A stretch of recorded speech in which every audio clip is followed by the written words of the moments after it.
기도하겠습니다. 하나님, 은혜와 사랑을 감사합니다.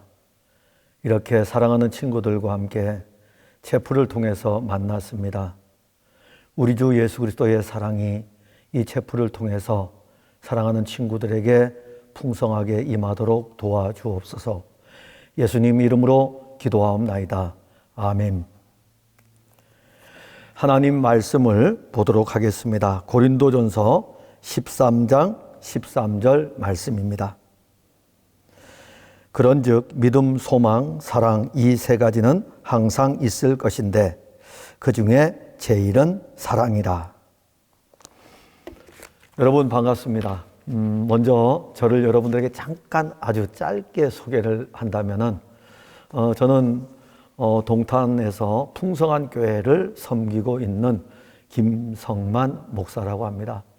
오늘 저는 여러분들과 함께 그 중에 제일은 사랑이라, 즉 다시 말한다면 기독교 종교, 흔히 세상 사람들이 이야기할 때 기독교는 사랑이다라는 이 말씀을 가지고 여러분들과 함께 나누려고 합니다. 먼저 여러분들이 호서대학교에 입학하신 것을 진심으로 축하하고 새내기 활동을 하는 것을 또한 축하합니다. 학기가 시작되고 벌써 많은 시간이 흘렀습니다. 이제 여러분들은 동영상 강의에도 익숙해졌고 줌 화상 강의를 통해서 또 대학 생활에 적응을 잘 하고 있을 것입니다. 오늘 제가 채플 동영상을 찍으러 학교로 오면서 호서의 이 교정을 보니까는 봄이 이제 완연하다는 것을 알 수가 있습니다. 그런데 여기에서 봄의 기운을 받아서 활동해야 될 학생들은 잘 보이지 않아서 마음 한켠으로는 좀 아리고 그러합니다. 사람들이 우리 기독교를 사랑의 종교라 이렇게 이야기를 하는데, 기독교가 사랑의 종교인 것은 하나님께서 사람들을 사랑하셔서 하나님이 자기의 아들 예수 그리스도를 이 세상에 보내셨기 때문입니다. 하나님의 사랑은 자기의 아들을 통해서 이 세상에 나타났습니다. 그리고 하나님의 사랑은 자기의 아들이 죄가 없음에도 불구하고 그 아들이 십자가에서 죽은 것입니다. 즉 하나님의 아들의 십자가의 죽으심은 우리를 향한 하나님의 사랑의 최고의 표현입니다.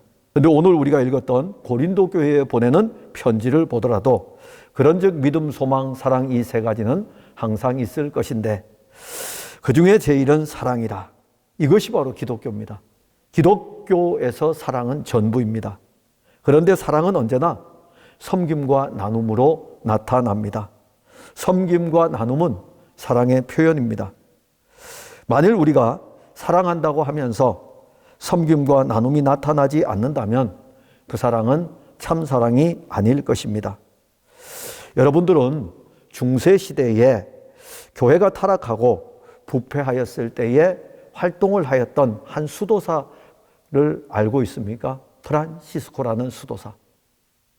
아니면 여러분들은 혹시 이 프란시스코가 기도했던 그 어떤 기도, 평화의 기도라는 내용을 들어본 적 있습니까?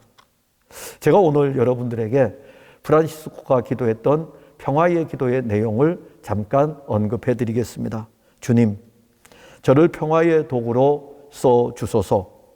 미움이 있는 곳에 사랑을, 다툼이 있는 곳에 용서를, 분열이 있는 곳에 일치를, 의혹이 있는 곳에 신앙을, 절망이 있는 곳에 희망을, 어두움에 빛을, 슬픔이 있는 곳에 기쁨을 갖는 자 되게 하소서.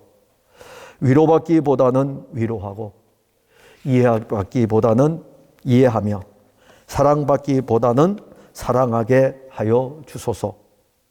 저희는 줌으로써 받고 용서함으로써 받으며 자기를 버리고 죽음으로써 영생을 얻게 됨을 깨닫게 하소서.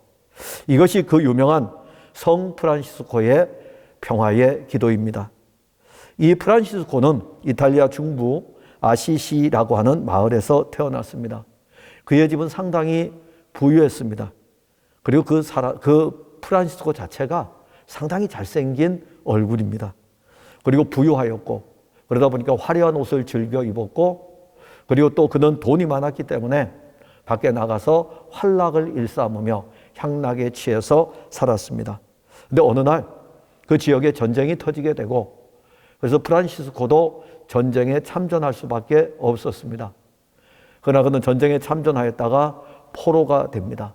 포로가 되고 나서 1년 동안 포로 생활을 합니다. 그리고 겨우 목숨을 구명받아 가지고 포로 생활을 끝내고 자기 고향 아시시로 돌아오게 됩니다. 전쟁을 통해서 이 프란시스코는 참 많은 생각을 하였습니다. 그동안 자기 자신이 얼마나 이 세상에서 환락에 취해 살았고 사치하였고 낭비하였고 이런 것을 알고 1년의 포로의 생활 속에서 자기를 느끼고 난 다음에 내가 어떻게 살아야 되지? 그때부터 그가 영적인 세계에 관심을 갖기 시작했습니다. 그리고 그는 영적인 세계에 관심을 가지면서 성경이라고 하는 이 책을 그가 이제 읽기 시작을 합니다. 그리고 성경을 읽고 말씀을 묵상하면서 나도 평생을 예수님처럼 이렇게 살아야 되겠다라고 결심을 합니다.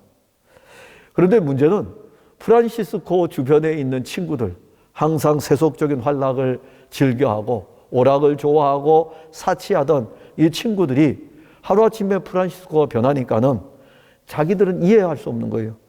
그때 프란시스코에 물어보죠. 너 갑자기 왜 우리랑 같이 놀지 않고 성경을 가까이 하고 너 왜 기도하고 이 말씀 보는 이런 일에 관심을 두고 왜 이렇게 변했어? 라고 물으니까 프란시스코가 자기 이제 더 이상 방종하는 이런 생활을 할 수 없다.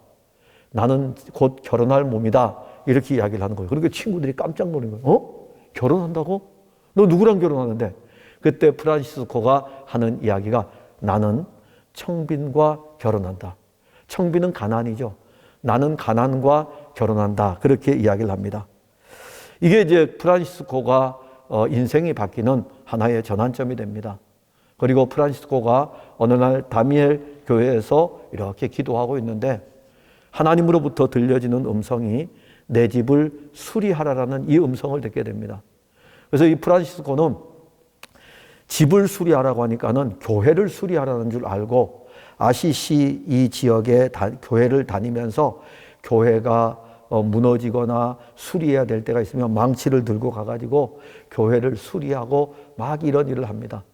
그런데 다시 어느 날 하나님으로부터 들려온 음성이 있습니다.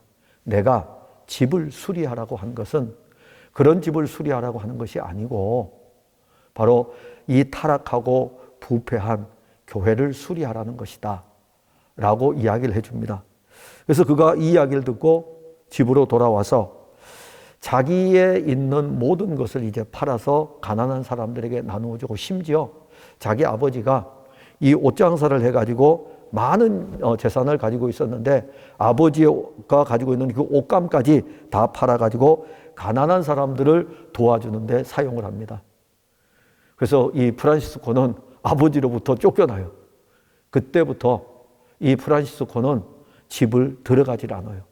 집을 들어가지 않고 그가 가야 할 길을 갑니다. 그래서 이제 프란시스코는 전에는 부유하게 살았고, 그러다가 이제 다시 그의 인생의 터닝 포인트가 하나님의 말씀을 통해서 청빈과 결혼을 하고 나서 그의 모든 재산을 가난한 사람들에게 나누어 주면서 살다 보니까는 그에게는 가진 것이 아무것도 없었습니다. 그리고 가난한 사람들의 필요를 따라 그는 일을 해줍니다. 이제 시간이 흘러서 이 프란시스코는 자기와 뜻을 같이 할 수 있는 친구들을 모읍니다. 그들과 함께 이렇게 형제회를 구성을 해요. 이것이 이제 프란시스코 수도회가 되는데, 이 형제를 만든 다음에 그들이 서로 약속을 합니다. 우리 평생 동안 헤어진 옷을 입고 다니자. 한 벌 옷을 입는데, 예수님처럼 한 벌 옷을 입는데 우리의 옷이 헤어지면 옷을 집어서 입고, 그래서 그들은 옷을 입고 낮에 활동하다가 집에 밤에 돌아오면은 그들은 자기들의 헤어진 옷을 깁고, 그리고 그 다음날 그 옷을 또 입고, 이렇게 평생 한 벌 옷을 입고 맨발로 생활하며 살았습니다. 이처럼 프란시스코의 이 삶은 예수님의 삶에 나타난 청빈과 사랑과 용서였고, 이것이야말로 기독교의 본질이었고, 프란시스코는 이러한 기독교의 본질을 따라서 자기 자신도 청빈과 용서와 사랑을 삶을 살았습니다. 그리고 그는 삶을 살아갈 때에 온몸에 부스럼이 가득한 이 나병 환자들을 끌어안기도 하고, 나병 환자들과 생활하면서 그의 친구가 되기도 하였습니다. 저는 오늘 여러분들에게 고린도 교회에 보내는 편지에서 고린도전서 13장 13절에 믿음과 소망, 사랑, 이 세 가지는 항상 있을 것인데 그 중에 제일은 사랑이라고 하는 이 말씀을 통해서 예수님의 사랑을 가장 잘 실천했던 한 사람을 소개하였습니다. 그야말로 예수님의 사랑을 예수님처럼 가장 그래도 가깝게 근접하게 실천했던 한 사람, 프란시스코. 이 사람은 중세의 수도원 운동을 이끌었습니다. 기독교는 한 사람을 변화시킵니다. 하나님은 예수 그리스도를 통해서 당신의 아들을 보내주셨고, 이 당신의 아들 예수 그리스도가 이 땅에 와서 십자가에 죽기까지 그 사랑을 다 나타내었습니다. 이 프란시스코는 그 사랑을 알기 때문에 그 사랑을 가지고 가난한 사람들에게 찾아간 것이고, 가난한 사람들에게 섬기고 나누면서 자기의 모든 것을 다 주었습니다. 그리고 가난한 사람들의 친구가 되었고 병자들을 끌어안고 함께 생활을 하였습니다. 이 프란시스코의 마지막 삶을 보게 되면은 그에게 남겨진 육체의 상흔을 보면은 가난한 사람들을 섬겼던 그에게 있는 두 손에 있는 이 손바닥에 거친 그 모습들과, 그리고 맨발로 다닌 그의 거칠어진 그 어떤 발바닥의 모습, 이것이 그에게 남겨진 유일한 흔적입니다. 호소에서 새롭게 출발하는 새내기들의 걸음에 이 프란시스코의 일생이 여러분들에게 도움이 되었으면 합니다. 호소는 기독교 대학입니다. 이곳에서 여러분들이 하나님의 사랑인 예수 그리스도의 십자가의 죽으심의 의미를 안다면 참 얼마나 좋겠습니까?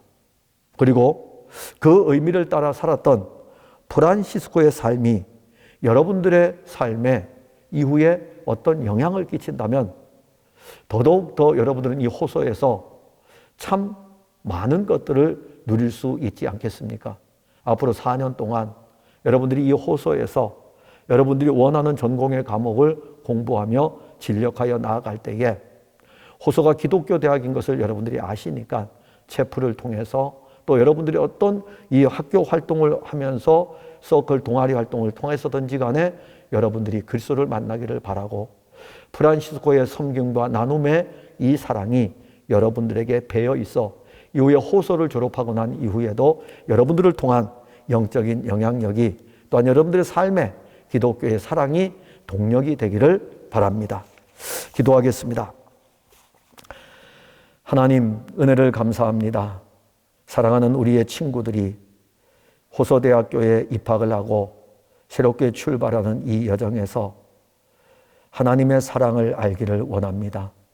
하나님의 사랑 예수 그리스도, 하나님의 사랑 예수 그리스도를 이들이 알아 여기에서 하나님을 사랑하고 이웃을 사랑하는 섬김과 나눔의 실제를 실질적으로 이들로 하여금 또 펼쳐나갈 수 있도록 이들의 모든 인생의 길들을 하나님이 이끌어 주시옵소서.